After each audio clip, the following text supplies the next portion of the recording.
News and entertainment. Collector आणि CEO भर पावसात धानाच्या शेतात चिखल तुडवत यांत्रिकी आणि पारंपरिक पद्धतीने भाताची रोवणी। चंद्रपूर हा धान उत्पादक जिल्हा आहे। खरीप हंगामात जिल्ह्याचे सर्वसाधारण लागवड क्षेत्र 4,58,000 हेक्टर असून यापैकी 1,88,000 हेक्टरवर 35% भाताचे पीक घेतले जाते। सद्यस्थितीत जिल्ह्यात मुसळधार पावसाने हजेरी लावली असल्याने धानाच्या रोवणीने जोर पकडला आहे। अशातच जिल्हाधिकारी विनय गौडा, जीसी आणि मुख्य कार्यकारी अधिकारी विवेक जॉन्सन यांनी भर पावसात धानाच्या शेतात हजेरी लावून चिखल तुडवत यांत्रिकी आणि पारंपरिक पद्धतीने धानाची रोवणी केली। मूल तालुक्यातील चिखली येथील प्रमोद कळसकर यांच्या शेतात यांत्रिक पद्धतीने भात लागवड प्रात्यक्षिक करण्यात आले।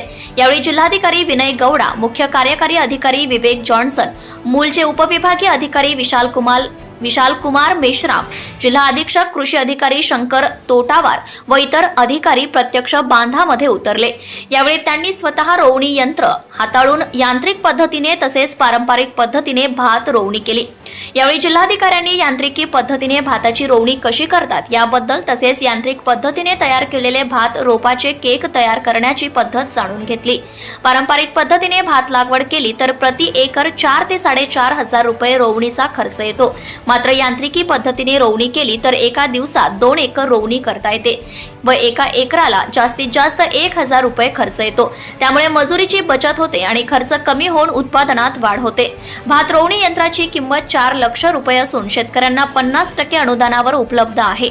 यांत्रिकी पद्धतीने भाताची रोवणी केल्यास योग्य अंतरावर लागवड होते, त्यामुळे पिकास योग्य प्रमाणात हवा, सूर्यप्रकाश मिळतो।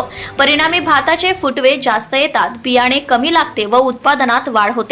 यावेळी कृषी उपसंचालक चंद्रकांत ठाकरे, उपविभागीय कृषी अधिकारी श्री व्यवहारे, मूलच्या तहसीलदार मृदुला मोरे, तालुका कृषी अधिकारी भास्कर गायकवाड, गट विकास अधिकारी श्री राठोड व कर्मचारी उपस्थित होते।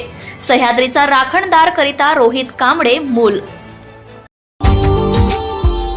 Subscribe now and press the bell icon. Never miss an update.